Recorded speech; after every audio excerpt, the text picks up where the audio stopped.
So the topic habit of prayer is continued in the second part of the video. Let's proceed.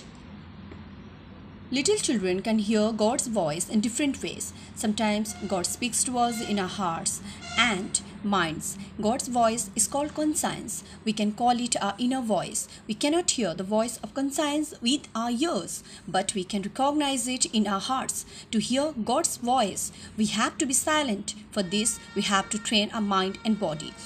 God speaks to us, but we must have the ability to listen to Him. God's voice comes in different ways.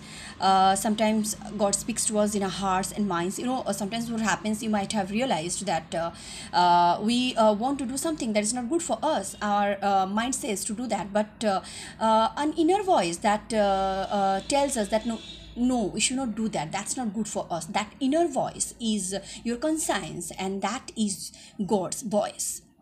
But we have the ability to recognize that. To hear that God's voice, we have to be silently. We have to listen to that inner voice. Then that will show us the right direction, that will guide us in a proper way.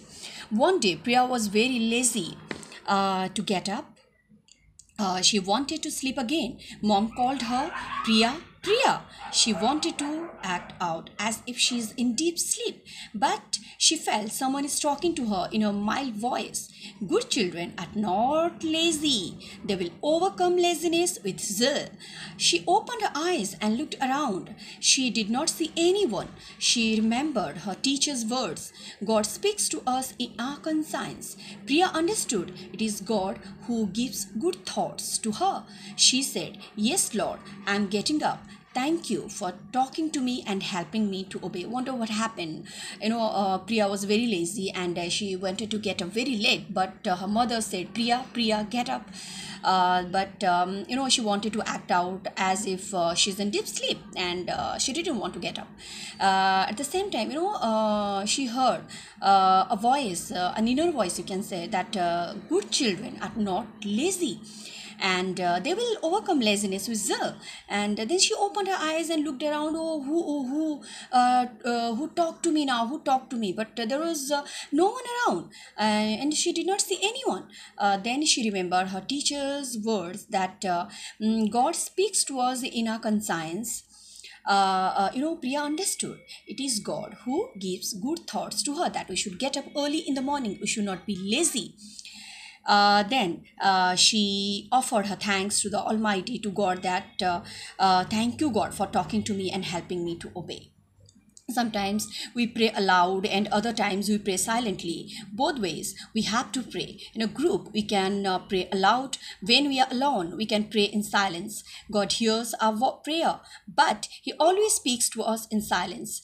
There are great sages who spent many years in silence and prayer. They can hear God's voice very clearly. Sometimes, we pray aloud.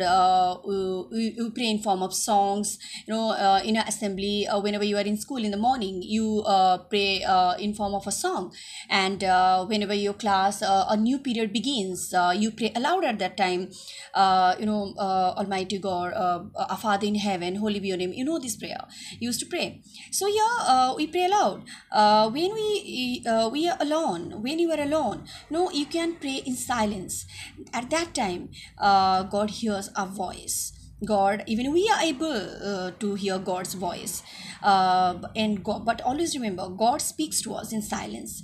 And there are instances of many sages who spend many years in silence and prayer. Saint Kyriakos Elias Chavra was one such man. He speaks about his childhood. Every morning, when my mother used to wake up to pray, I too joined her. Sitting on her lap, I repeated whichever prayer mother had said. When he grew up, he was able to sit for long hours before God talking to him. He tells everyone to pray always. Saint Euphrasia, who is called as the praying mother, says the day without meditation is like nothing done. Saint Kyriakos Elias Chavra, you know him, and he speaks about his childhood, that every morning when his mother used to wake up, he used to sit on her mother's lap, on his mother's lap, and used to pray. And by this he got that habit of praying to the Lord, to the Almighty always. And he repeated whichever prayer his mother had said. And then when he grew up, he was able to sit for long hours in praying to the Almighty. And he tells everyone to pray always. And Saint Euphrasia, he's known as the praying mother. He's here she says that the day without meditation is like nothing done. The day when we don't pray, the day when we don't meditate, it seems as if we have not done anything, nothing has been done. God knows everything about us even before we speak to Him. Let us inculcate a habit of speaking to Him like a friend. God is the only friend who can give us directions without any mistake. God is our best friend. Whenever we pray to God, we become able to listen to God's voice. And God always shows us the right direction. He leads us on the right path. So that's why we need to pray to the Almighty always. And the moral of this story is that we should pray to get close to God. All our problems will be solved with the power of prayer. And whenever we pray, we should pray for ourselves as well as for others, so that God can become our best friend. When we pray for others, God becomes very happy.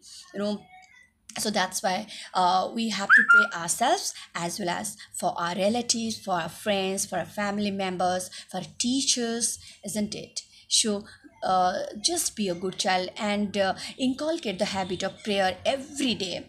And whenever you feel the need, whenever you feel that you are in problem, pray to the Almighty, pray to God, and He's able to listen to you, and you will be able to listen to His voice, and He will solve all His problems. He will lead you on the path of success. He will lead you on the right direction.